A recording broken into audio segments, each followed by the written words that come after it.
Impeccable. Bon, allez, bonsoir à tous. Merci Virginie d'être là. De Et rien. puis, je vais juste vous faire un petit rappel là de deux, trois petites choses. Puis Arnaud, tu m'aideras. L'actualité principale, c'est le congrès. Et c'est pas mal parce qu'il y a 70 personnes là. On s'est pas tous inscrits là, les formateurs, donc on va être pas mal. Si vous pouvez vous inscrire là, c'est samedi 28 juin. Donc pour ceux qui ne sont pas inscrits, il y a Jacques-Antoine Malarevitch, il y a Julien Bedbez, bien sûr, Wilfried Martineau, des ateliers, Éric Bardot, le professeur Osterman, plein de gens super, des ateliers sur le TRE, des ateliers sur la thérapie narrative, sur les enfants, pour la modique somme de 50 euros. C'est quand même assez dingo, avec le repas du midi, bien sûr, inclus. Et puis des cadeaux, je sais pas, on vous verrez sur place, quoi. Autrement, un autre truc qu'on voulait vous dire, c'est que là, les ouvertures, bien sûr, pour la deuxième année sont ouvertes. N'hésitez pas. On a Roberta Milanese là qui vient, je crois, je sais plus, 19-20 septembre. Donc, qui travaille avec Georges Nardone, qui va nous présenter, je pense, c'est hypocondrie de mémoire, trouble obsessionnel et puis la paranoïa. Je crois que c'est ça, Arnaud, un truc comme Tout à ça. fait, c'est ça, ouais. C'est ça. Donc plutôt bien. On est en train de réfléchir sur des nouveautés un peu pour l'année. Là, vous avez la primeur parce que c'est un peu en gestation. Mais justement, il va y avoir des jours sur le TRE, les exercices de tremblement. Vous redemanderez là si vous avez besoin d'informations. On va avoir sans doute quelque chose sur le brain spotting qui va arriver aussi.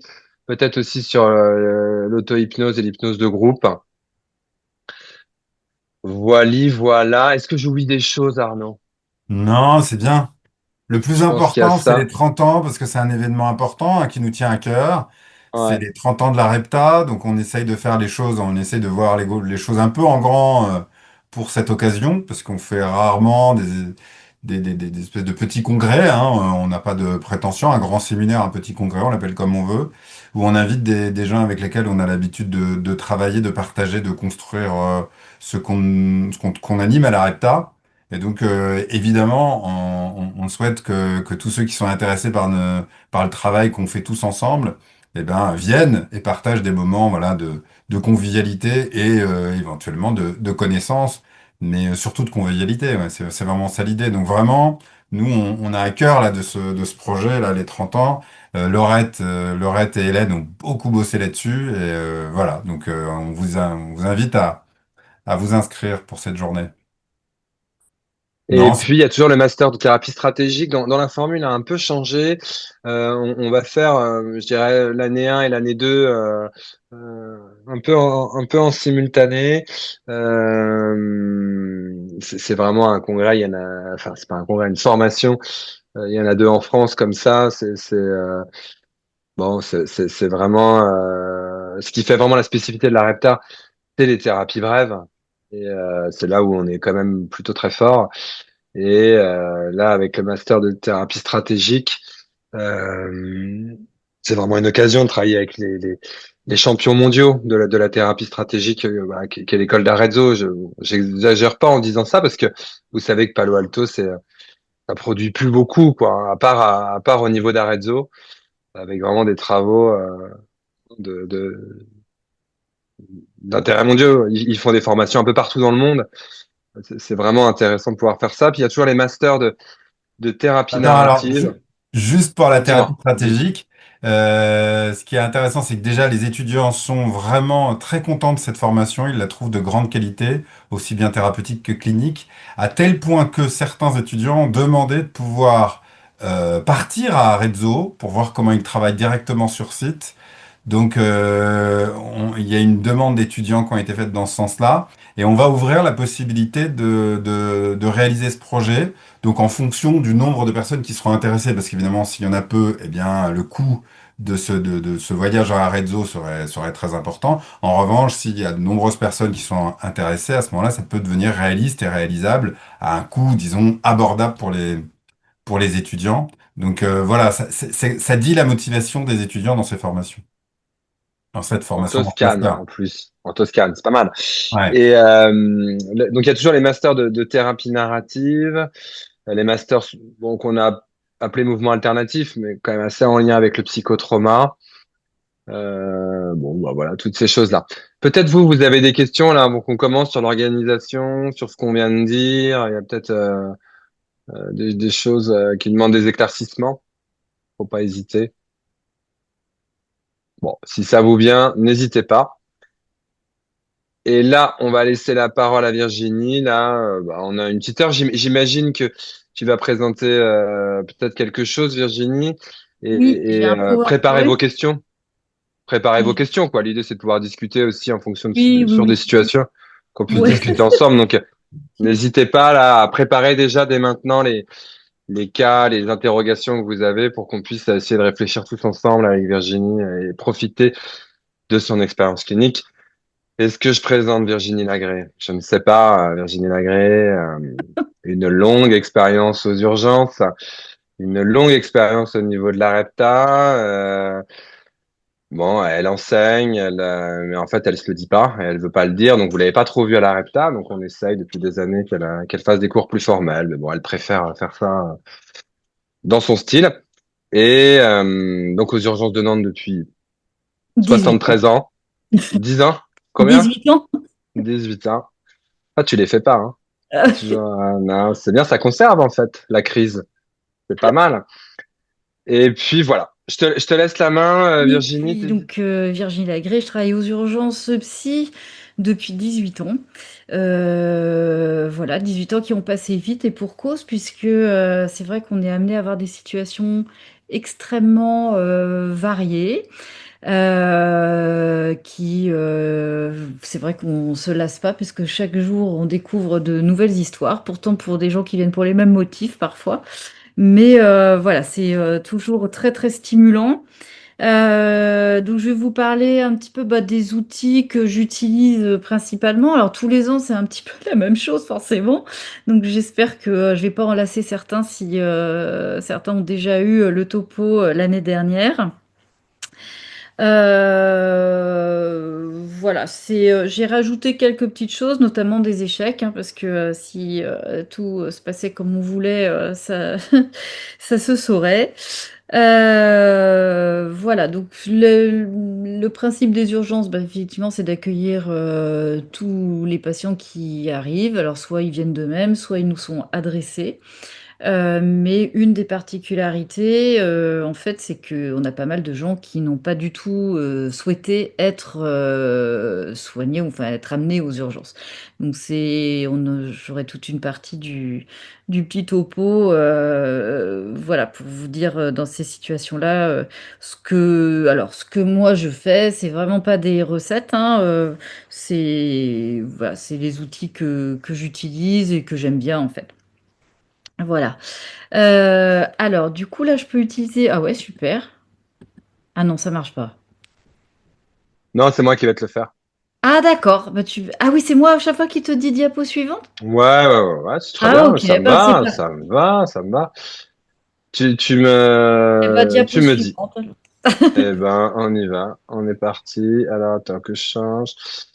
Euh, c'est pas ça que je veux. Excuse-moi. Alors, c'est bon pour toi? Ouais, Tu vois? c'est Ok. super. Donc voilà, donc aux urgences, c'est vrai que ben on est censé voir les gens qu'une seule fois. C'est clair que c'est les outils de thérapie brève, moi, m'ont été vraiment hyper utiles puisque bah, il faut faire à la fois vite, bien, et créer une alliance très très rapidement, sans session de rattrapage derrière. C'est vraiment ce que j'appelle l'alliance one shot. D'autant plus qu'on est très très rapidement dans l'intimité des gens, donc on risque d'être aussi intrusif. Je pense qu'on a un mandat, c'est tout donner, en tout cas tout ce qu'on peut, pour faire au mieux et voilà, avec des objectifs très minimaux hein, parfois. Parfois, il s'agit juste de peut-être changer la vie des gens sur les psychiatres ou sur la psychiatrie en général. Donc cette alliance, bah, elle est sous-tendue par la crise, hein. Nous, aux urgences, on va pas voir forcément de la psychiatrie. Ça va être notre rôle de déterminer justement s'il s'agit d'une pathologie psychiatrique ou pas. Mais en tout cas, on va voir des gens en crise. Donc la crise, bah, comme vous le savez, c'est aussi un signe, c'est un moment d'opportunité. Alors, diapo suivante, s'il te plaît, Valérie. Alors les outils d'alliance, bah, ils sont très très simples comme ça au départ. C'est déjà se présenter, sourire, parfois rappeler notre rôle aussi, notre fonction. Ça paraît extrêmement bête ce que je dis, mais finalement dans un service d'urgence, on se rend compte qu'on a tendance à oublier tout ça. Et moi-même, la première, hein, je claque la porte pour aller aux toilettes, je vois pas qu'il y a des gens qui attendent et où je les ignore, où je fais pas attention. Et en fait, se retrouver soi-même dans une salle d'attente, on comprend que en fait les gens guettent, observent tout ce qu'on fait, tout ce qu'on voilà, et une petite attitude juste gentille déjà permet d'apaiser déjà le contexte un peu anxieux de l'attente aux urgences. Donc quand on installe les gens bah, dans des bureaux, alors faut voir nos bureaux aux urgences, hein, c'est pas voilà, c'est très spartiate, hein, c'est un bureau en tôle et puis on a mis des chaises autour, alors soit du bureau, soit autour de la salle. C'est vraiment, on a des fenêtres fermées, sécurisées, on a vue sur un mur. Voilà, c'est pas hyper agréable et en tout cas accueillant. Faut tenir compte aussi de l'affluence et du nombre de personnes qu'il y a. Il y a des gens qui crient, il y a des gens qui se plaignent, il y a des gens qui sentent pas bon. Enfin bon, voilà. Donc quand on arrive dans un contexte comme ça, déjà, c'est assez peu accueillant. Donc au moins que nous, on ait un accueil agréable. Donc on peut proposer un verre d'eau, une couverture, fermer la fenêtre. Proposer aussi une surchemise, parce que je sais pas si vous voyez les chemises de fracture aux urgences, mais elles sont ouvertes dans le dos. Bon, c'est pas très agréable de se balader comme ça devant tout le monde. On ne rhabille pas toujours les gens tout de suite tant qu'ils n'ont pas vu le psychiatre. Ceux qui sont, alors oui, c'est ceux qui sont venus d'eux-mêmes, ils sont habillés hein, la plupart du temps, mais ceux qui sont passés par les box de médecine avant, c'est souvent ils sont en chemise de fracture. Alors, les outils d'alliance, le premier, en fait, c'est adopter une position basse, qui est déjà finalement un premier recadrage, puisque c'est une attitude d'emblée paradoxale. Les gens, ils arrivent en général pour un avis et nous mettent dans une position de sachant ou de savoir. Or, on va leur demander, eux, ce qu'ils attendent. Donc, c'est plutôt position basse. Et alors, on verra qu'il y a des nuances aussi selon les situations. Et puis, bah, la validation de ce qu'ils amènent, hein, toujours, et l'engagement à faire du mieux que l'on pourra. Alors, diapo suivante, excuse-moi Emmanuel, j'ai tendance à appuyer sur Oui, les je t'en touches. prie. Alors la validation, c'est quoi? C'est valider les affects, en fait, les ressentis hein, des gens, sans contester leur justesse ou leur normalité. Ça peut parfois être compliqué. Alors valider, c'est pas cautionner, c'est-à-dire que quelqu'un qui a fait par exemple une tentative de suicide, on ne va pas cautionner l'acte évidemment, ou quelqu'un qui a commis un acte de violence, c'est pas ça qu'on cautionne. C'est par contre on peut cautionner la colère qui a amené à l'acte de violence, ou en tout cas valider la tristesse ou l'état émotionnel qui a amené à un acte suicidaire. Alors, j'ai peut-être été trop vite, mais c'est vrai que les situations de crise, je vais aborder essentiellement bon, celles qu'on voit très régulièrement. Donc, c'est les situations de contrainte, les situations de crise suicidaire, hein, qui sont 2 tiers de nos consultations, les crises d'angoisse, l'agitation, enfin voilà. Mais c'est essentiellement les crises suicidaires. Alors valider, ça se passe comment? Bah, c'est assez simple là encore, hein, ça peut être juste une phrase, c'est pas facile ce que vous vivez là par exemple, ou un mot, bah oui bien sûr, ou évidemment. Juste une expression, hein, verbale ou de visage, le non-verbal a vraiment une importance énorme. Ou une onomatopée du genre waouh, oh là là, oh, pfff, enfin voilà, on accompagne en fait le patient dans ce qu'il amène et pourquoi pas parler de soi, pouvoir dire: «Ben, moi-même dans cette situation, en effet, je sais pas comment j'aurais réagi, probablement comme vous», enfin voilà. Mmh. Alors, qu'est-ce que j'ai aimé reconnaître, alors voilà, oui, c'est ce que je disais en fait, hein, reconnaître en fait que le patient puisse éprouver, n'importe quel, sentiment, hein, l'autre jour, j'ai eu un patient, qui est arrivé, hyper énervé en disant, «Je vais tous les tuer», il avait été cambriolé à 2 reprises, il avait été porté plainte, la police n'avait rien fait. Puis alors après, je vous le raconte pas, mais il y a eu toute une succession d'événements, compliqués. Il avait la haine quoi, la haine contre le monde entier, et voilà, donc j'ai validé, j'ai dit: «Bah, oui, vous m'étonnez que vous soyez en colère, il y a de quoi avoir envie de tuer tout le monde», mais voilà, on cautionne pas évidemment. Bon, il avait pas fait d'acte, hein, de toute façon. Alors, diapo suivante. Alors, bah, déjà là, on va aborder direct la clinique, hein. Donc, j'ai commencé par finalement alors, ce que j'allais dire le plus facile et finalement, c'est pas tant que ça le plus facile. Donc, les patients qui arrivent pour une crise d'angoisse ou en tout cas ce qui ressemble déjà avant de dire que c'est une crise d'angoisse, si c'est des gens qui sont habitués à en faire, bon là, ils savent en général que c'en est une.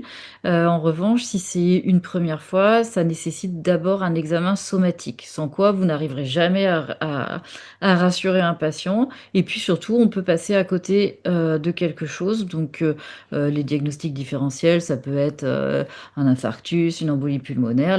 La crise d'angoisse, certaines en tout cas, ont vraiment des manifestations somatiques qui ressemblent la dyspnée, la sensation d'oppression, des cardialgies, enfin des douleurs dans la poitrine, peuvent ressembler quand même à des choses.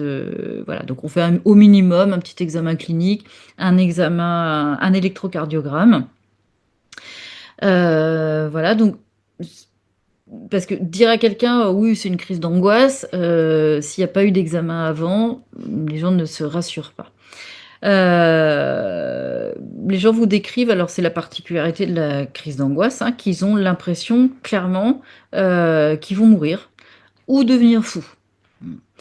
Alors toujours, bah, valider, hein, ce qu'ils ressentent. Des fois, ils vous décrivent des trucs, impressionnants, parfois même des sensations de déréalisation, dépersonnalisation. On essaye d'adopter un comportement, voilà, rassurant. Alors ce que j'essaye de faire, c'est de saturer leur description de symptômes, en fait. Je les devance en disant, «Ah oui, puis alors je suis sûre vous avez aussi des picotements dans les mains. Ah ouais, ouais et puis des tremblements, c'est atroce, en plus on est en sueur. Ah ouais, c'est exactement ça. Et puis vous cherchez votre air, vous arriviez plus à respirer. Ah bah oui, oui, oui, et puis, oh bah, des fois, ouais, on étouffe carrément, quoi. On sait plus comment se mettre, on a l'impression qu'on va clamser. Enfin, non, non, c'est horrible. On a chaud, on a mal dans les jambes, on tient plus en place, voilà, donc tout ça, j'essaie de faire, voilà, dire aux patients oui à chaque fois que je décris un symptôme. L'idée, vous avez bien compris, c'est de montrer que, ben, oui, on partage le truc et qu'on connaît. Alors après, parfois, je fais un petit laïus confusionnant, sur le stress, alors je leur dis des choses, du style, oui, alors vous savez, alors moi, bon, c'est que mon idée, alors je suis pas la seule à avoir cette idée-là, mais vous savez, le stress, l'angoisse, tout ça, l'anxiété, c'est quand même des choses, des symptômes physiologiques aussi, hein, qui ont traversé des millénaires. Les animaux ressentent ça, la peur, les humains également. Alors parfois, je me dis quand même que comparé à d'autres signes, voilà, qui ont disparu au fil des années, ben, ça reste, ça doit bien être là pour quelque chose. Bon, alors des fois les gens prennent pas, hein, clairement. Quand ça prend, je leur dis: «Alors du coup», je me dis: «Si c'est là pour, quelque chose, ça doit bien nous être utile». Alors moi je sais pas, à quoi vous pensez que ça pourrait vous être utile, vous, par exemple? Voilà, donc le type de d'intervention, vous avez bien compris que, l'idée, c'est de susciter l'acceptation, hein, de la crise, puisque on sait bien que c'est une pathologie du contrôle et que plus on va essayer de contrôler la crise d'angoisse, plus de toute façon, ça va partir en vrille. Donc, l'idée, c'est de faire accepter le symptôme plutôt que de lutter contre, en essayant de trouver une utilité. Alors on peut utiliser, aussi, de reprendre le langage du patient, ça c'est hyper important. Si on a repéré, des choses sur lesquelles on peut se baser et puis sinon, ça peut être des métaphores, par exemple. Alors, je sais que, monsieur Martineau était, adepte de la métaphore que je trouve super, que j'essaie d'utiliser mais, je sais pas, à chaque fois ça fonctionne pas comme avec lui. Mais lui, il disait aux patients, je ne connais pas de mer qui soit montée sans être jamais redescendue. Là, toujours pareil, hein, c'est des métaphores voilà, d'acceptation, c'est-à-dire qu'on sait qu'une crise d'angoisse, elle prend fin à un moment donné, hein, et qu'on n'en meurt pas. Dans j'ai oublié de vous dire aussi dans la validation, moi je leur dis aussi parce que c'est vrai qu'on a quand même tendance à banaliser ces crises d'angoisse-là, notamment, bah, les gens, arrivent aux urgences à côté en somatique, bon, voilà, ils entendent souvent, «Oui, bon, bah, ça va, c'est une crise d'angoisse» ou donc moi c'est vrai que je leur dis, «Bah, attendez, crise d'angoisse, les gens disent, c'est rien, mais n'empêche que quand on y est, voilà, on a l'impression qu'on va vraiment y passer, donc c'est pas rien quand on y est». Voilà, donc pareil, j'essaie de leur faire trouver un sens un peu ou en tout cas une utilité à ces crises. Je leur dis: «Ben, peut-être que si elles arrivent, c'est peut-être pour vous signaler quelque chose». Alors moi, je sais pas ce que ça vient vous signaler, mais en général, je dis: «C'est le corps qui parle», vous voyez? Puis on essaye d'avancer quand même et puis, bah, le corps, il dit: «Bah non, stop», et on n'entend pas. On essaye d'éteindre le signal d'alarme, mais on n'éteint pas le feu qu'il y a derrière. Donc, peut-être c'est là juste pour vous signifier qu'il y a quelque chose à changer dans votre vie ou voilà.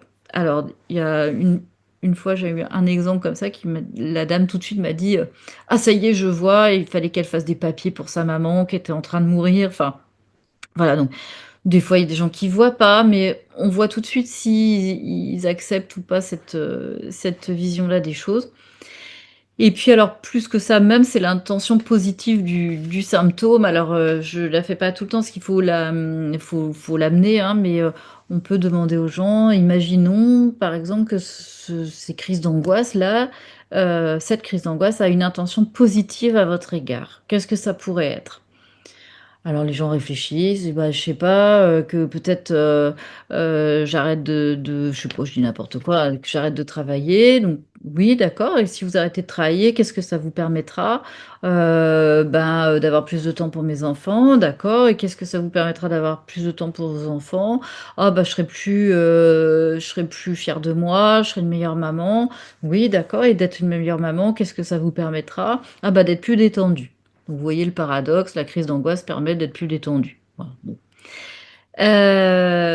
Parfois, alors ça c'est plus, comportementaliste, hein, mais ça fonctionne aussi je dis, alors je l'essaye de le dire sur un ton hypnotique à la sortie, des fois je les rattrape même une fois qu'ils ont sorti de l'entretien, je dis: «Oh là là, excusez-moi, j'ai oublié de vous dire un truc qui peut-être peut vous aider». Enfin, bon, je le dis, vous verrez bien, hein, si ça vous aide ou pas, mais parfois ça peut être bien d'acheter un cahier, alors un gros, gros cahier, un truc, voilà, en rapport avec vos grosses angoisses là, et puis, bah, dès que vous sentez que la crise elle vient, vous vous mettez à noter tout ce qui vous vient, tout ce que vous ressentez de cette crise d'angoisse.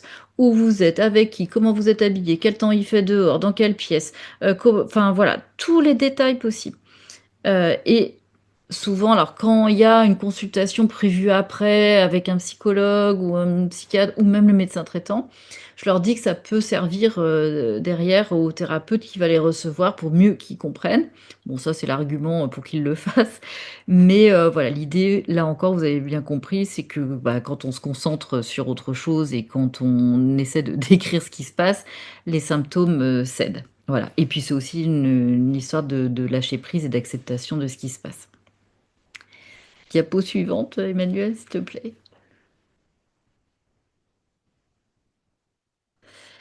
Voilà, alors la crise suicidaire, alors notre boulot aux urgences, ça je répète, c'est vraiment d'évaluer un petit peu ce qui se passe pour la personne et ensuite d'orienter. Orienter, ça veut dire quoi? C'est est-ce qu'il y a besoin d'une hospitalisation ou pas?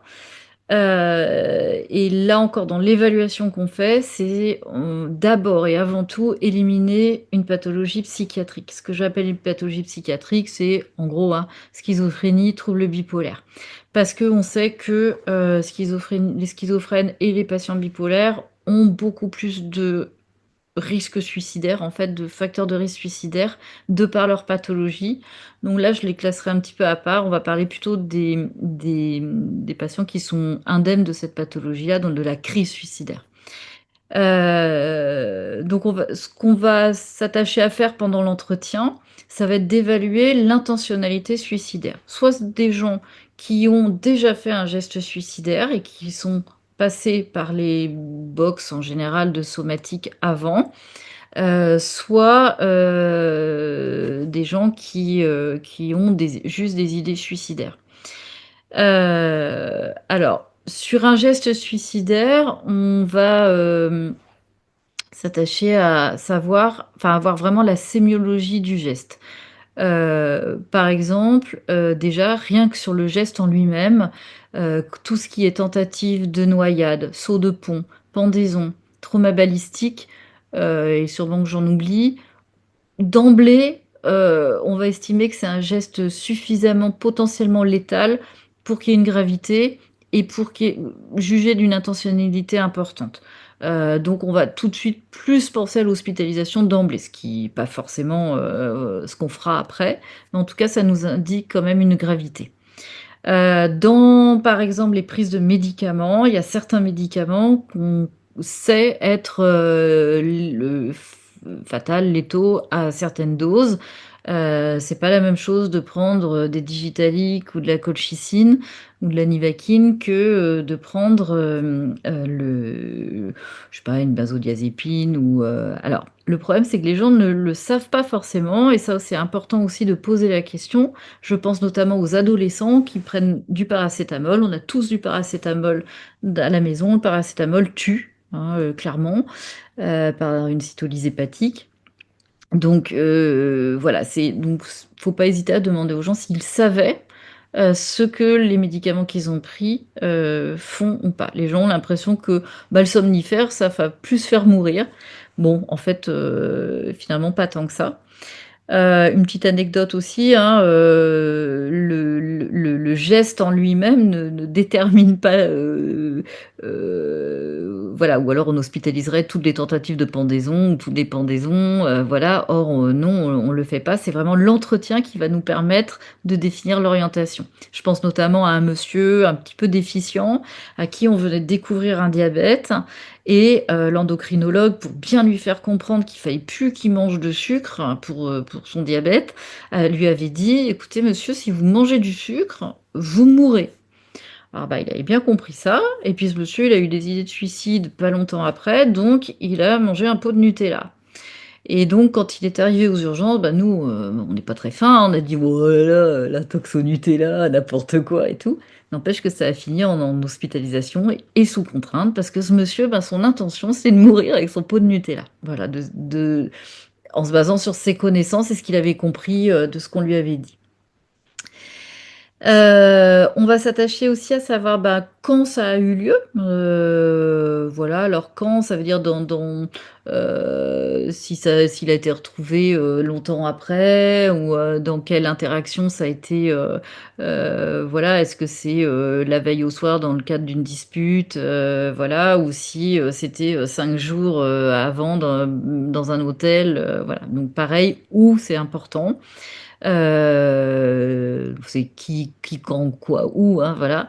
C'est pas la même chose de faire ça dans la chambre, dans le lit conjugal, à côté de monsieur qui va s'en apercevoir à un moment, ou à un endroit où on sait que quelqu'un va arriver, que voilà, se barricader en coupant son portable ou en le laissant même son portable et se barricader dans un hôtel.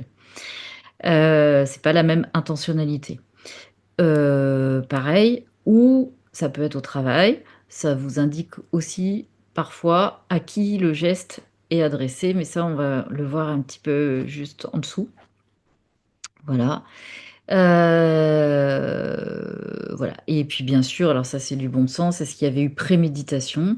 Hein, est-ce que les gens ils avaient vraiment, pensé leurs gestes et fait même un scénario, enfin voilà. Ou alors c'était plutôt, dans quelque chose lors d'une dispute par exemple, très impulsive ou dans une frustration ou voilà. On va s'attacher à savoir si, par exemple, les gens n'ont pas fait de lettre ou enfin, est-ce qu'ils ont fait une lettre? Est-ce qu'ils ont pris des précautions testamentaires? Est-ce qu'ils se sont renseignés sur la létalité de ce qu'ils ont pris? Voilà. Alors évidemment, on peut avoir une vision, linéaire, hein, de la crise suicidaire. J'entends par là, s'attacher à tous les critères que vous retrouvez, dans, les études, les échelles, qui sont tout à fait valables. Voilà, il y a des critères. On sait que, par exemple, un homme, âgé, malade, pauvre, seul, va avoir plus de risques, de suicide que s'il était riche, en bonne santé, jeune et accompagné. Donc voilà, ça peut paraître, il y a tout. Vous avez dû entendre parler du RUD, par exemple, du risque urgence danger, qui est une échelle très pratique hein, de dépistage et ça peut être très aidant. Nous, on va adopter plutôt alors là, en fait, une vision linéaire, on compte les points. Alors lui, il a plus de 60 ans, il est plus à risque, il est sexe masculin, plus à risque et on fait comme ça un score de risque. On va nous avoir plutôt une vision systémique, hein, dans notre formation, et donc on va prendre, plutôt en compte le contexte, hein, et la situation, clinique, voilà, mais du contexte, donc l'environnement, l'entourage, et puis les interactions qu'il y a autour du patient. Pendant tout l'entretien, on va avoir une espèce de méta-questionnement en tête. Alors évidemment, on va pas poser la question directement au patient, mais notre idée, c'est, puisque on est dans une vision systémique, on va considérer un geste suicidaire comme un geste relationnel. Donc qui va être adressé à quelqu'un et notre but, ça va être de savoir, de décrypter en tout cas, à qui le geste est adressé. C'est pour ça que je disais tout à l'heure, par exemple, un suicide d'une personne âgée, enfin une tentative de suicide d'une personne âgée en institution, en EHPAD, souvent on retrouve un conflit soit avec le personnel, soit avec les enfants aussi qui ont placé la personne ou qui ont dû placer la personne dans cette institution. Les gestes suicidaires au travail aussi, hein, c'est quand même souvent adressé au personnel ou à la direction. Donc voilà, tout ça est très important. Et à qui le geste est adressé? Alors, savoir du coup dans l'entretien, est-ce que la personne à qui c'est adressé, je pense aux relations amoureuses, aux ruptures amoureuses, voilà, est-ce que la personne, en l'occurrence, est au courant que le patient est aux urgences? Et du coup, savoir qu'est-ce que vous en attendez? Comment il l'a su? Qui lui a dit? Qu'est-ce que vous en attendez? Alors, la plupart. Virginie, Oui? je pensais aussi, tu vois, parce qu'on en discutait aujourd'hui, sur un suicide sur le lieu de travail.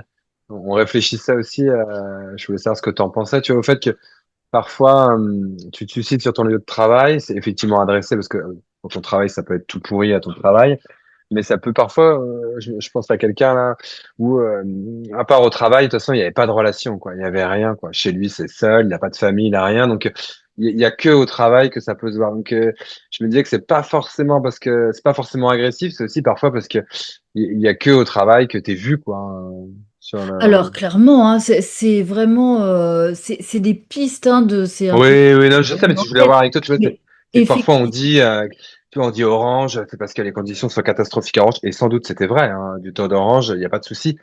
Mais peut-être aussi, c'est des moments où tu es tellement seul qu'il y a que au travail qu'il y a du Alors, monde, quoi. voilà, c'est ça enfin, tu vois, c'est vraiment du cas par cas, hein. Je venais Mm. des généralités là pour le topo, mais effectivement, il y a tout qui peut se voir. Il y a des gens, il y a que le travail qui est investi. Effectivement, ils peuvent être vus que là, quoi. Ça, c'est clair. C'est terrible parce que il y a rien de pire en fait, des gens qui se retrouvaient. Enfin, je pense à une autre dame là, qui a été retrouvée 4 semaines après, parce que justement, elle était à la retraite, justement, elle est très seule, et il y avait que le CMP, tu vois, qui la suit, et ça, c'est quel enfer, quoi, de gens tellement Ouais. seuls, de vie tellement seule que ils sont même pas retrouvés, quoi. Hein.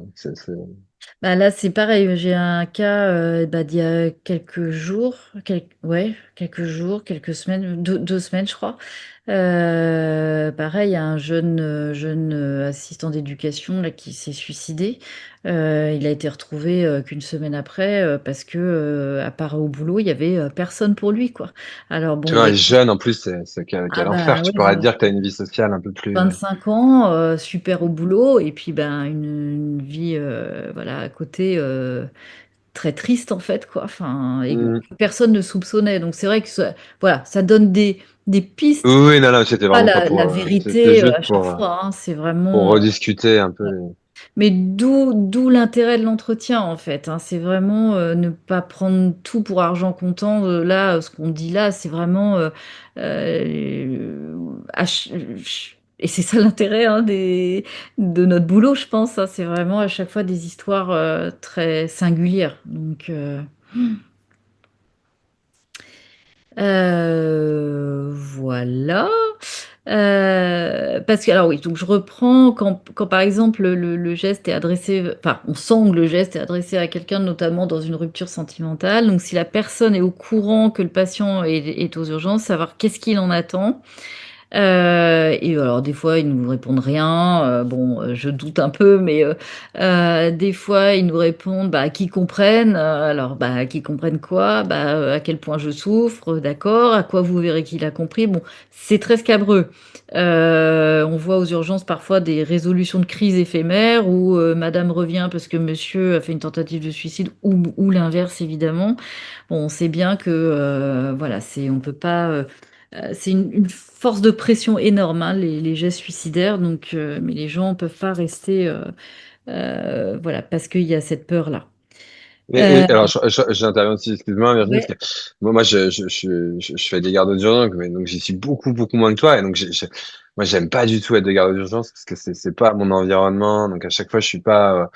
Et tu vois, j'en fais quand même depuis 20 ans, donc j'ai un peu vu l'évolution.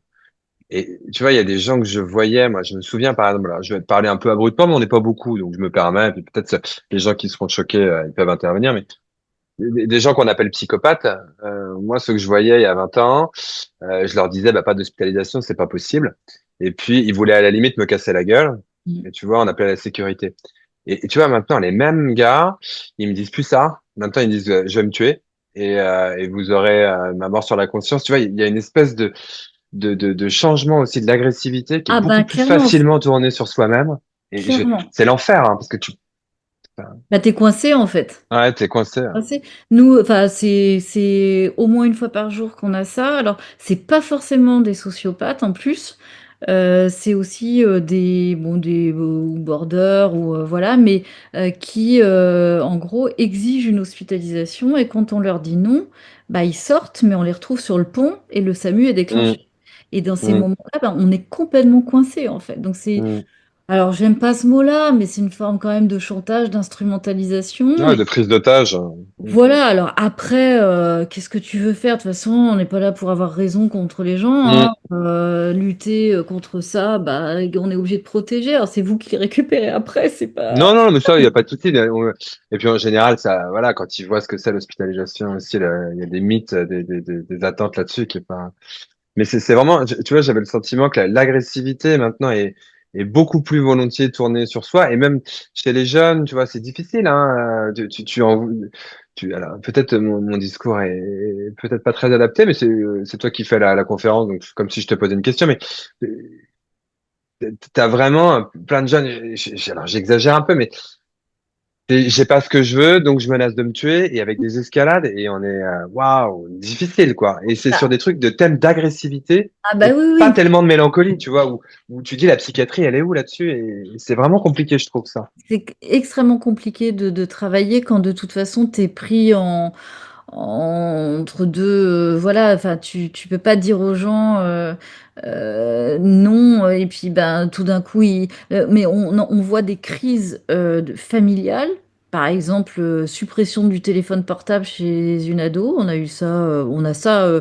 Alors, je dis pas que c'est régulier quand même, faut pas exagérer, mais voilà, la gamine fait une tentative de suicide. Et tant que j'ai pas mon portable, je me suiciderai. Mm. Non, mais je vois bien. Je vois Euh, bien parce que tu vois, on a ça. Et tu vois, moi, en plus, ce qui me fait vraiment peur aux urgences, du coup, excuse-moi, j'en profite un peu là, c'est aussi les peines de cœur, tu vois. Je déteste ça, quoi. Avec, tu fais un entretien, t'as l'impression que ça se passe pas trop mal. Puis après, la personne, ça m'est arrivé une fois, la personne en profite pour plaquer la personne après. Puis tu te retrouves avec une tentative de suicide, t'as l'impression que ça s'est bien passé. Tu t'es pas maître de ça et non, non. c'est vraiment, faut être humble et puis, tu sais, pour ce qui est des hospitalisations, nous, on sait bien, hein, pour faire des gardes, on sait bien que ce qui se passe à 1 heure du matin, enfin, ce qui se passe aux urgences, parfois, ça n'a rien à voir avec ce qui se passe dans les services, même 3, 4 heures après. Donc, on sait bien que c'est un autre monde, c'est autre Bah, chose, quoi. disons que c'est vrai que des fois on fait quand même des sacrés paris hein, sur, je vais peut-être en parler un peu après, mais voilà, et puis des fois effectivement en mode garde on a tendance à plus hospitaliser parce que juste on n'a pas tellement d'autres solutions et de recours non plus, hein, enfin, Mm, mais même en journée, des situations comme ça parfois bah, on est coincé quoi, on est coincé, hein, mm, et c'est pas rare vraiment. mm. Je crois qu'il y avait une question, bah, je sais pas si on les réserve pour après Ah ou... non, non, non, si ça te dérange pas, on peut les faire en direct, comme Ouais, tu ouais, veux, ouais, comme tu veux. Ouais. c'est pareil pour moi. Alors, je vois pas parce que j'ai J'ai vu. Bah, faut enlever votre micro, je pense que vous pouvez. Je sais pas si vous pouvez peut-être pas de vous-même. Oui, je pense que vous pouvez de vous-même. Ah, chat, oui, d'accord, je vois là. Ouais. Euh, Lannick Dufretet. Donc, Lannick, salut Lannick. Est-ce que l'agressivité est tournée vers soi ou est-ce un nouveau mode de mise à mal de la relation? J'ai pas de micro.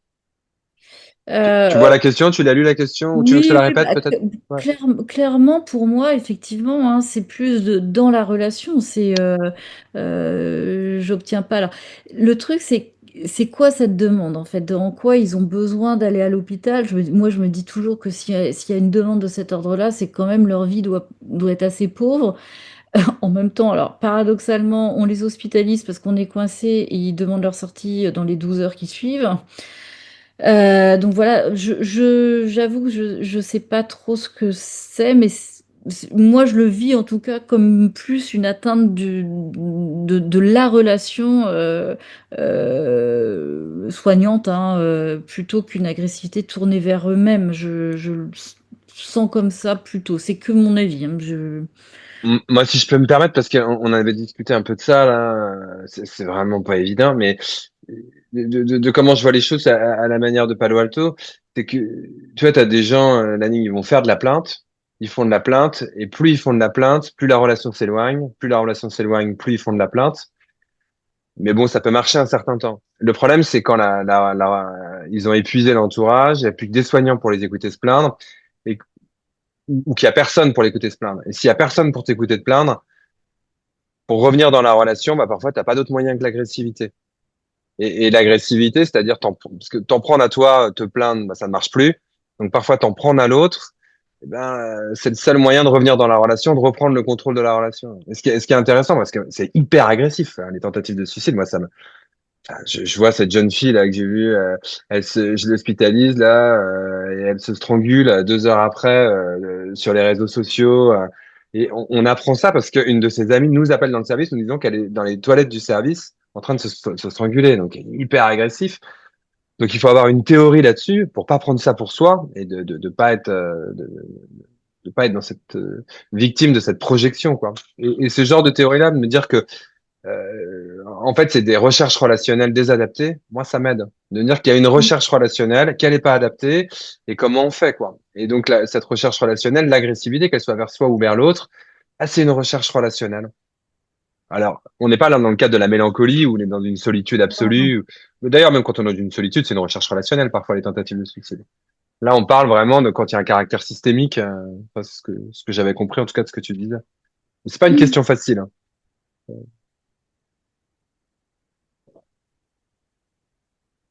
Je te laisse poursuivre. Ouais.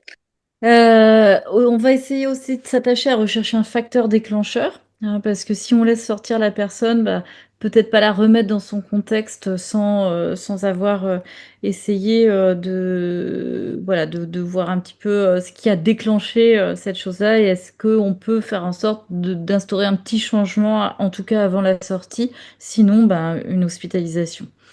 L'entourage en systémique, ça va être 50% de notre décision de retour à domicile ou d'hospitalisation.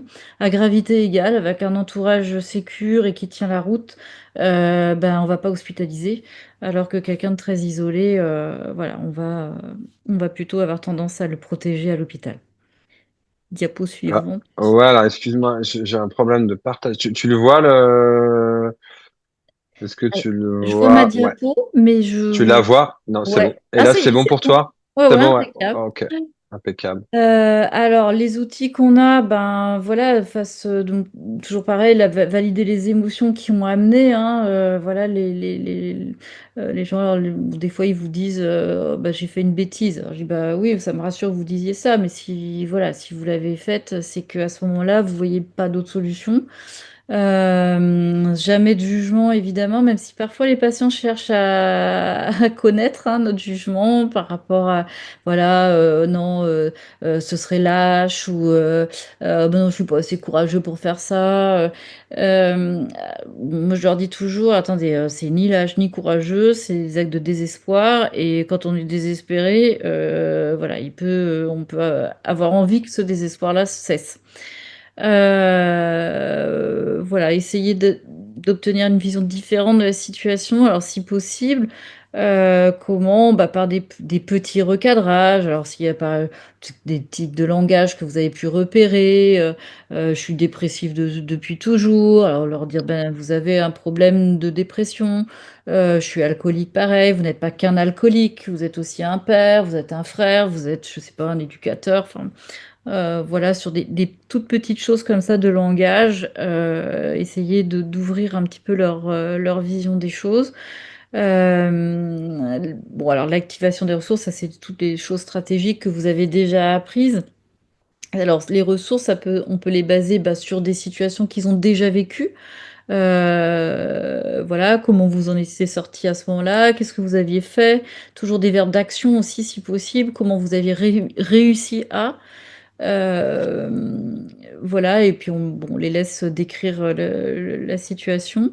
Euh, Après, alors, les ressources, ça peut être aussi les transposer, les retirer, avoir repéré par exemple des domaines où ils étaient assez forts, ou dans leur métier, ou dans leur vie de famille, basés sur leurs valeurs par exemple. On va peut-être les transposer dans la situation de détresse dans laquelle ils sont. Avant de laisser sortir quelqu'un, on va évidemment les mettre en anticipation, c'est-à-dire qu'on va imaginer ensemble comment va se passer le retour. Voilà. Alors, surtout quand on n'est pas trop serein de les laisser sortir. Donc, on va leur demander plein de détails concrets sur ce qui va se passer. Genre, d'accord, vous allez rentrer tout à l'heure chez vous. Vos enfants seront là. Bah oui, vos enfants, je sais pas, ils ont quel âge? Bah, ils ont 8 et 12 ans. Ok, ils sont au courant de ce qui s'est passé. Ah bah non, on leur a pas dit. D'accord, ils vont peut-être se poser des questions. Pourquoi maman elle rentre si tard, ou si tôt, ou dans tel état? Bah ouais, je sais pas trop, mais j'irai me coucher, d'accord, mais à un moment donné, il faudra quand même vous lever. Enfin, vous voyez, on questionne. On pose plein de questions. Les gens parfois sont sympas, hein, et ils nous donnent des réponses, mais d'autres fois, on voit bien qu'ils en ont marre. Faut pas hésiter à être pénible, mais c'est pas pénible pour être pénible, c'est pénible pour être rassuré, donc il faut leur dire, hein. Voilà, et si ça se passe comme ça, alors ah bah, oui, mais si je suis encore dans le même état émotionnel, parce que je leur demande, si vous vous retrouvez de nouveau dans le même état émotionnel euh, qu'au moment du geste, qu'est-ce que vous pouvez faire de différent? Oh bah là, j'appellerai ma mère. Ok, d'accord, très bien. Vous avez le numéro? Oui, oui, oui, oui. Et si elle répond pas? Oh bah là, non, non, elle répond. Non, mais si elle répond pas, bon bah j'appellerai mon frère. D'accord, pareil. S'il répond pas, enfin vous voyez le topo. Et jusqu'à les amener à pouvoir appeler des numéros de 24-24. Donc bah, le 15, le 31-14. Voilà. Ça peut être autre chose que des appels, évidemment, hein. En fait, on fait ce qu'on appelle maintenant, alors. Nous, on le fait implicitement, mais il y a des études et des services où ils font vraiment un plan de crise. Donc, les patients ressortent avec une espèce de boîte à outils en cas de crise suicidaire. Et voilà, ils ont stratégie numéro un, stratégie numéro 2. C'est pas mal du tout, parce que tout ce qui est fait en entretien, déjà les laisse imaginer ce qu'ils pourraient faire. Et quand ils ont imaginé ce qu'ils pourraient faire, on peut aussi penser qu'ils y penseront quand le moment arrivera. Bon, bien sûr, la question miracle, je vais peut-être pas m'étendre parce que je vois l'heure qui passe aussi. Donc, on va essayer de trouver des objectifs, toujours pareil, des petits à court terme, vérifier qu'ils soient bien réalisables. Si l'objectif est pas réalisable, c'est même pas la peine. Par des questions, hein, que ferez-vous? Qui le remarquera? Que ferez-vous différemment? Voilà, si vous vous retrouvez dans cet état-là. Alors, diapo suivante, Emmanuel. Hop. Oui, bon, ça c'est toujours un petit peu les mêmes outils que vous avez déjà appris, toujours des questions plutôt en comment que en pourquoi, qui implicitement induisent un jugement. Nous, on est garant du cadre, mais à l'intérieur du cadre, voilà, c'est le patient qui va trouver ses propres solutions, ou en tout cas, on va l'y amener par notre questionnement. Voilà, qu'est-ce que je... oui, des petits questionnements paradoxaux aussi. Qu'est-ce que vous aimeriez voir continuer dans votre vie? Parce que les gens, ils disent, ouais, il n'y a rien qui va, tout est pourri, voilà. Et puis en fait, à côté, vous avez chopé quelques éléments qu'ils ont, je sais pas, qui travaillent déjà, parce que rien que ça, hein, moi, la plupart des gens que je vois, ils n'ont pas de travail, par exemple. Donc, bah, quand il y a un travail, est-ce que vous l'aimez? Comment vous êtes satisfait de ça? Enfin, voilà, il y a toujours des petites choses quand même qui tiennent la route et on essaie de les mettre en exergue pendant l'entretien. Voilà, diapo suivante du coup. Alors voilà, la particularité, une des particularités des urgences, mais c'est l'accueil de patients qui sont bah, pas du tout, qui n'ont pas souhaité être là, hein, clairement, et qui n'ont pas besoin pour eux en tout cas, de soins. Donc c'est des gens qui sont amenés par les familles, par la police, par SOS médecins, par des associations, enfin voilà, ou qui sont retrouvés dans la rue par les maraudes. Pas content d'être là, parfois violent. Et bah, ce qu'on nous a appris, hein, c'est qu'à la REPTA, c'est quand même d'utiliser ce que le patient amène. Alors, c'est plus ou moins possible.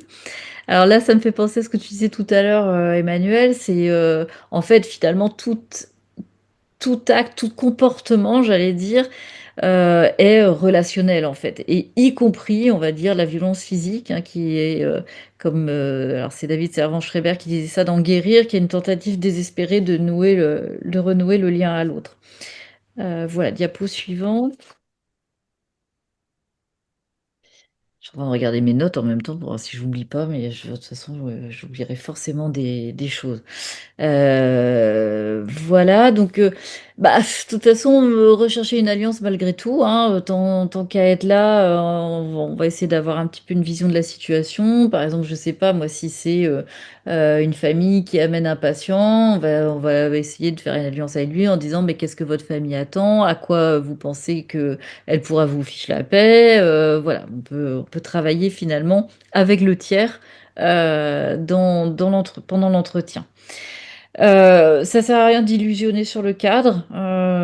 Voilà, il y a un cadre légal, hein, donc c'est toutes les situations de contrainte, donc toutes les hospitalisations sont contraintes, donc soit à la demande d'un tiers, soit en péril imminent, soit à la demande d'un représentant de l'État. Je vais pas vous faire le détail de ça, mais en tout cas, vous êtes garant du cadre et parfois, il faut rappeler que ben voilà, la loi nous autorise parce que les gens ils vont dire ouais, il y a pas le droit vous n'avez pas le droit de faire ça.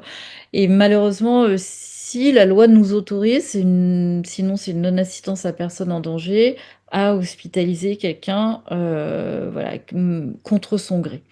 Euh, alors des fois c'est très évident, hein, et voilà, les gens très délirants qui n'ont pas conscience d'être malades, ben voilà, malheureusement, on est obligé de le faire. Pour les patients suicidaires, parfois c'est évident, parfois ça l'est un peu moins. Maintenant, je leur dis souvent dans ces cas-là, qu'est-ce que vous penseriez d'un médecin qui vous laisserait sortir après le geste que vous avez fait ou après les idées suicidaires que vous lui avez décrites ou voilà. Ça les met un peu face à l'évidence qu'on ne peut pas ne pas agir en fait. Baliser l'annonce, alors souvent c'est que je me dis ouh là là là là, celui-là il va pas falloir le laisser sortir, mais lui il veut absolument rentrer chez lui, il a le droit de faire ce qu'il veut de son corps et de se suicider s'il veut. Donc ce que je fais c'est que je les laisse parler, je leur demande ce qu'ils veulent, ils me disent moi je veux rentrer chez moi. Je dis bah j'entends ce que vous me dites, voilà, j'en prends bonne note. Maintenant vu la situation, je suis obligée d'appeler quelqu'un de votre famille ou de votre entourage. Si lui me dit que il est inquiet, je vais avoir de la peine à le rassurer vu ce que vous m'avez dit, ou encore plus quand ils ont fait un geste suicidaire, qu'ils ne critiquent pas du tout, ou voilà. Donc comme ça, je balise d'abord le cadre et l'annonce ensuite s'il y a une hospitalisation, pour pas qu'il y ait trop de surprises ou de voilà, imaginez qu'ils aient eu des complots, donc j'annonce avant. Bah, les alternatives illusoires, c'est surtout bah, le traitement, hein. Voilà, c'est le classique. Voilà, on va vous donner un traitement. On sait qu'il est obligatoire, voilà, mais est-ce que vous le préférez par la bouche ou en piqûre? L'autre alternative, c'est l'hospitalisation. On va vous hospitaliser. Est-ce que vous acceptez en libre ou est-ce que on va être obligé de faire une contrainte? Vous voyez, mais bon, c'est vraiment pour laisser quand même un choix aux patients dans ces situations de contrainte euh, voilà, qui sont obligatoires. Quand je leur rappelle la loi, je leur dis toujours aussi que la loi inclut que je puisse me tromper. C'est-à-dire qu'ils seront revus dans les 24 heures, puis dans les 72 heures par d'autres psychiatres qui jugeront s'il y a besoin encore d'une hospitalisation ou pas. Diapo suivante, j'avoue que comme je connais pas par cœur voilà. Alors, dans les situations d'agitation, ce qui va avec, hein, d'ailleurs, les situations de contrainte, hein, souvent, bah, on est obligé de faire avec ce que le patient amène. Donc, d'abord sécuriser, parce qu'il y a une équipe aussi hein, à sécuriser, vous-même aussi, et le patient. Alors, nous, on a de la chance aux urgences, on est vernis, on a des hommes de la sûreté qui peuvent nous aider. On peut bah, tout simplement aussi autoriser à continuer à déambuler, hein, les gens agités, bah voilà, vous les laissez faire et puis vous pouvez commencer l'entretien bah, dans le couloir ou voilà, en attendant qu'ils s'apaisent parfois. Leur dire bah, vous pouvez vous asseoir ou pas et continuer comme cela, voilà, c'est bien. Donc toujours valider ce que les patients font avec l'idée que de toute façon, ils peuvent pas faire autrement. Donc, ils font du mieux qu'ils peuvent, eux aussi, avec la situation qu'ils vivent. Alors, quand les gens vont aussi faire, moi j'ai beaucoup de mal quand ça crie. Je leur demande tout simplement est-ce que vous pourriez parler moins fort, s'il vous plaît? J'ai un souci d'oreille. Des fois, j'invente des trucs comme ça. Parlez plus doucement aussi vous-même. Comme ça, bah, il est obligé de baisser d'un ton pour vous écouter. Parfois, ça fait partie des échecs dont je voulais parler sur la diapo suivante, je crois, où voilà, il y a rien qui marche, les gens n'entendent pas et ça continue à crier comme celle que j'ai eue hier. Bon bah voilà, c'est on est obligé à un moment soit d'arrêter de parler, soit de crier plus fort, mais ça je j'arrive pas à faire. Avouer sa peur, alors ça je le fais assez régulièrement. Je dis ouh là là, si vous me menacez comme ça ou si vous criez, moi je peux pas bosser, hein, j'ai trop la trouille, hein, vous me fichez les chocottes. Est-ce que vous pouvez faire différemment ou voilà. Des fois ça marche, des fois ça marche pas. Et puis bah, on parlait tout à l'heure un petit peu du chantage ou des tentatives d'instrumentalisation et bon je tente le coup de leur dire bah, moi je sais pas faire avec ça. Bon, est-ce que vous pourriez formuler les choses un peu différemment parce que là je me sens voilà prise en otage un peu donc voilà est-ce que vous pouvez faire différemment? Alors diapo suivante. Le mutisme, alors c'est pareil, c'est une situation un peu embêtante hein, quand on doit avoir des infos et prendre une décision et puis la personne parle pas. Alors, du coup, alors là, on se donne le temps. Paradoxalement, aux urgences, on peut prendre le temps. Et puis, c'est pareil, des phrases un peu paradoxales par exemple, surtout, ne me dites rien tout de suite. Donc, implicitement, vous me direz peut-être des choses tout à l'heure. Rassurer les gens aussi, c'est pas évident hein, de se confier à quelqu'un qu'ils connaissent pas, d'autant plus qu'ils n'ont pas souhaité venir aux urgences. Voilà, donc dire que vous n'avez pas besoin de tout savoir hein, sur ce qui se passe pour eux ou au fond d'eux, mais peut-être juste qu'ils puissent nous dire, qu'on puisse les aider, ceux qui pensent qu'on a besoin de savoir pour pouvoir les aider. Voilà, je vous dis les petites tactiques, hein, c'est pas, ça marche pas à chaque fois loin de là. Et voilà, on aborde les échecs. Alors les échecs, bon, je vais vous faire rire, les hurlements, j'en ai un petit peu parlé. Il y a un échec là que j'ai pas mis, j'y ai pensé tout à l'heure avant de faire le topo. Il y a une fois où j'ai demandé à un patient qui venait de faire une intoxication médicamenteuse volontaire, donc une tentative de suicide médicamenteuse. Mais monsieur, si vous vous retrouvez dans le même état émotionnel qu'hier, est-ce que maintenant, là, aujourd'hui, après l'entretien qu'on a pu avoir ensemble, est-ce que vous pensez que vous pourriez faire différemment? Et là, il me répond, bah oui, je pourrais me pendre. Bon, voilà, donc là, c'est échec cuisant.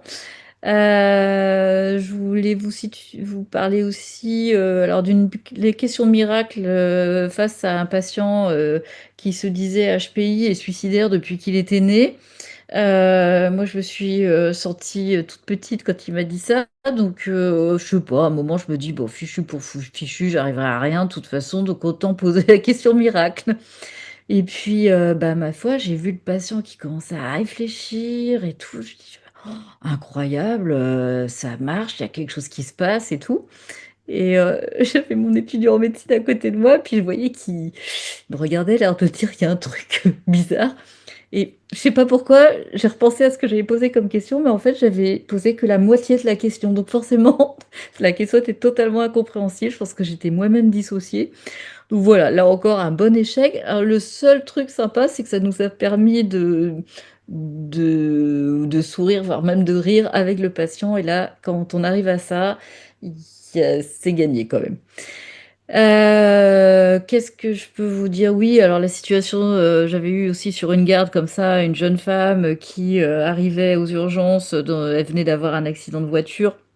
Elle était complètement sous le choc, sidérée, toute tremblante et tout ça. Et puis moi, je sortais de formation HTSMA et je me dis, oh là là, je tenterais bien le coup, je tenterais bien le coup. Puis sauf que j'ai jamais osé parce que bah, j'étais de garde. Je me dis, si ça me prend trop de temps, je pourrais jamais voir les autres. Imaginons qu'il y ait moult trauma derrière. Enfin, je me suis fait tout un plan. Et puis après, j'ai dit ça à Monsieur Martineau qui m'a dit, ah oui, donc tu préfères laisser les gens souffrir plutôt que de te planter par amour-propre. Bon, bah, je peux vous dire, là, c'est un échec cuisant. Et du coup, je me suis plus lancée après. Je voulais vous parler de quoi? Des situations de postpartum, ou alors là, on oublie toute thérapie brève. C'est des situations qui me font hyper peur. Et là, je suis... alors là, c'est la thérapie brève, mais directive, hein. C'est vraiment, j'essaye comme je peux, voilà, de les amener à accepter une hospitalisation. Alors évidemment, hein, quand ça nécessite, elle nécessite pas toutes non plus, mais quand même, globalement, j'ai eu vraiment des situations gravissimes hein, de mamans qui ont strangulé leur bébé juste après un entretien aux urgences. Voilà, ça marque. Donc c'est vrai que quand on dit qu'il faut soi-même être confortable, c'est vrai qu'il y a des situations qui d'emblée nous mettent dans l'inconfort. Alors après, quand on peut passer le relais à des collègues, quand c'est faisable, ben on essaye, mais bon, c'est pas très sympa pour les collègues non plus. Mais parfois, c'est pas possible, donc voilà. Les contrats, alors le contrat, c'est oui une situation. Tu peux passer à la diapo suivante, peut-être, Emmanuel. Je sais plus si je l'ai. Ah oui, bon bah voilà, c'est ouais bah diapo suivante, voilà. Non, la suivante, excuse-moi. puisque là j'ai déjà dit. C'est une patiente, alors j'ai mis de notre interne, oui, parce que il a vu une patiente donc, de 44 ans qui était très délirante, hein, assez isolée, mais quand même qui vivait chez son père et dans un délire d'interprétation au sujet d'un prof et qui se présentait, enfin amené aux urgences, découverte par hasard après un premier geste suicidaire. Bon, clairement inquiétante, mais quand même, la patiente était plutôt de bon contact, pas dans la réticence du tout, parlant facilement de ce qui se passait pour elle, assez critique aussi de son geste. Et l'interne me dit, oulala, qu'est-ce qu'on fait? Est-ce qu'on fait justement une hospitalisation sous contrainte? Effectivement, il y avait les arguments, délire, tentative de suicide. Bon. Sauf qu'elle ne voulait pas, hein, évidemment, aller à l'hôpital. En tout cas, pas tout de suite. C'est ça qui nous a fait un peu craquer. Elle acceptait une hospitalisation, mais pas tout de suite, parce qu'elle voulait aller retourner chez elle, vérifier si elle n'était pas sur écoute. Alors, c'est bancal. On a pris le parti, c'est là que je parlais un peu parfois de pari quand même. On n'aurait pas pris ce pari-là sans l'accord du papa, qu'on a rencontré, enfin que mon interne a rencontré, que le papa a dit, OK, je surveille un petit peu la situation et puis elle reviendra. Donc on lui a fixé un nouveau rendez-vous pour une hospitalisation, mais voilà, quand elle serait prête à revenir. Voilà. Bon, sauf qu'elle n'est pas revenue. Que le papa nous a appelé en disant bah, c'est la cata, en fait j'ai pas de nouvelles d'elle depuis 48 heures, je sais pas où elle est partie. Donc évidemment bah, nous on n'était pas très très fiers. Et puis finalement on l'a retrouvée et on a organisé une rencontre avec le médecin traitant et le papa, enfin à distance. Et refixer un autre rendez-vous aux urgences. Mon interne l'a eu au téléphone, a encore essayé de tisser le peu d'alliances qu'on pouvait avoir dans ce contexte. Et elle devait revenir cet après-midi, pour vous dire, c'est du récent. Et en fait, elle a appelé pour annuler. Mais bon, on a eu le papa encore qui disait que ça allait tenir et qu'il n'hésiterait pas à la ramener si nécessaire. Mais bon, voilà, on a préféré favoriser l'alliance. Ça aurait été une première hospitalisation sous contrainte. Ça veut dire la contrainte, ça veut dire parfois traitement de force, contention. Bon, voilà, on essaye d'éviter au maximum, mais voilà, sans prendre trop de risques, hein. C'est vraiment des contrats moraux. Voilà. On a mis un rendez-vous post-urgence dans ce contexte-là. On a nos collègues qui nous proposent des rendez-vous post-urgence, mais dans ce contexte-là, on a préféré la revoir nous, justement, toujours pour cette histoire d'alliance, hein. On avait scellé un contrat avec elle. Du coup, dans ces moments-là, on la revoit nous, hein, aux urgences. Voilà, diapo suivante. Alors voilà, je crois. Bon, après, ce que je voulais vous dire, c'est des fois des choses super simples hein, qui scellent l'alliance et tout simplement. Alors, il y a plein de techniques. Je crois que si on a tous le même but, hein, c'est de faire en sorte de faire au mieux pour les patients qui viennent et qu'on voit. Ne serait-ce que s'excuser de l'attente aux urgences. Voilà, c'est bête, mais bah, on sait qu'on attend aux urgences, mais s'en excuser, voilà, ça peut aider. Remercier les gens de s'être confiés, c'est courageux, c'est pas évident, ils connaissent pas les gens, ils voient pas pourquoi ils iraient se confier à quelqu'un qu'ils connaissent pas, qu'ils reverront pas. Donc voilà, les remercier de nous avoir accordé leur confiance, ça peut aider aussi. Euh, Voilà ce que je voulais vous dire.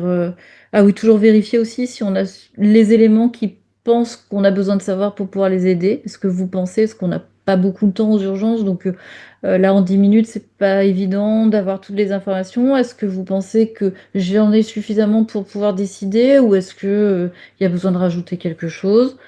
Et puis, alors oui, ça m'est arrivé dernièrement parce qu'on a vécu des situations d'affluence majeure aux urgences, des choses qu'on n'avait jamais vues. Et on est vraiment dans des périodes là où on fait de l'abattage et compliqué. Et il y a eu une situation où je me suis dit, bah en fait, ça marche pas trop trop mal. Alors, j'avais évidemment les informations de l'infirmier qui les voit en premier lieu. Et donc, je savais que ce patient était déjà suivi, avait un rendez-vous dans les 10 jours déjà avec son psychologue, sa psychiatre, je sais plus. Et du coup, je lui ai posé la question, c'est venu comme ça, je lui ai dit, bon, alors monsieur, du coup, voilà, il avait fait un geste suicidaire, hein, une intox médicamenteuse. Monsieur, comment vous pensez qu'on peut vous aider? Puis là, j'ai dit, oh non, excusez-moi, alors, je reprends ma question, parce que de toute façon, on n'a plus rien, on n'a plus rien, on n'a plus de psychiatre, on n'a plus de rendez-vous, on n'a plus de place à l'hôpital. Donc du coup, il va falloir faire ce que vous savez faire, alors je vous écoute. Et bah, le patient, il m'a dit, bah ouais, alors je vais appeler mon frère parce que je crois qu'il est dans les parages. Puis finalement, euh, il a trouvé ses solutions et évidemment, ce sont les meilleures. L'idée, vous avez bien compris, hein, c'est de montrer de l'intérêt aux gens et qu'on est soucieux voilà, de pouvoir les aider. Voilà ce que je voulais vous dire. Ben, merci beaucoup, Virginie. Pour, c'était très complet. Et puis, on voit bien l'expérience, l'humanité et en même temps la technique, hein, parce que ça a l'air d'être de la conversation, mais c'est très technique tout ça. C'est vraiment un endroit, c'est la cour des miracles. C'est passionnant, c'est fatigant. Bravo pour ça, en tout cas. Et ta présentation. Est-ce qu'il y a des questions? Est-ce qu'il y a des choses que vous souhaitez partager? Comment, malgré tout, pouvoir aimer les gens et les trouver aimables? Et ça, c'est vraiment un gros challenge. Et bravo à toi, parce que c'est ce On qu'on a la voit dans chance, le. on a la chance aussi quand même de voir tellement de patients différents que de toute façon, au cours d'une journée, il y en a, je pense, toujours un qui nous agace et toujours un qui rattrape le coup. Hmm. Tellement. Ouais, bon, il y a des gens assez épatants aussi, hein, qui sont des Ouais, puis tu parles leçons. beaucoup de vous. Je pense que tu décris que la place de l'équipe, enfin, être seul face à C'est toutes ces situations, énorme. ce serait C'est impossible. impossible. Impossible. C'est vraiment une équipe infirmière, médicale, voilà. Enfin, et on sait qu'on peut compter les uns sur les autres dans des moments un peu chauds et avec la sûreté de plus en plus aussi maintenant, hein, qui sont assez chouettes aussi, qui comprennent bien voilà, qui attendent, qui tolèrent on va essayer de pas contentionner, on vous rappellera. Bon, ils sont pas, voilà, ils sont pas disponibles non plus corvéables à merci, hein. Ils pourraient nous dire, bah non, on reviendra pas. Non, non, c'est vraiment, on n'a jamais à se justifier de ce qu'on fait. Enfin, on a Ouais, de tu cette fais chance. bien de le dire parce que c'est vrai que c'est vachement sécurisant Ah bah ouais. et justement de pouvoir avoir cette position haute. Plus on est quand on a besoin d'être en position haute, et ben ça permet que les choses se passent bien. En fait, quand tu arrives avec du monde, la sécurité, tranquille, eh ben on n'a pas besoin de se battre, les choses se font parce que c'est comme ça et d'avoir l'équipe de sécurité adaptée, qui s'est formée, qui est là, ça Ah permet oui. vraiment d'éviter au maximum l'agressivité, hein, c'est vrai, hein, Et puis pour soi, hein, de pas avoir peur non plus, parce que quand on se retrouve dans une situation où on se dit, oh là là, ça va mal tourner, de savoir qu'on fait juste le 17, on n'a même pas besoin d'expliquer, ils viennent. Parce que c'est pas présenter un patient, ce qu'il a, ce qu'il présente, pourquoi, il faut venir à combien. Non, ils viennent. Voilà. Mm. C'est une chance énorme, hein. C'est une chance énorme.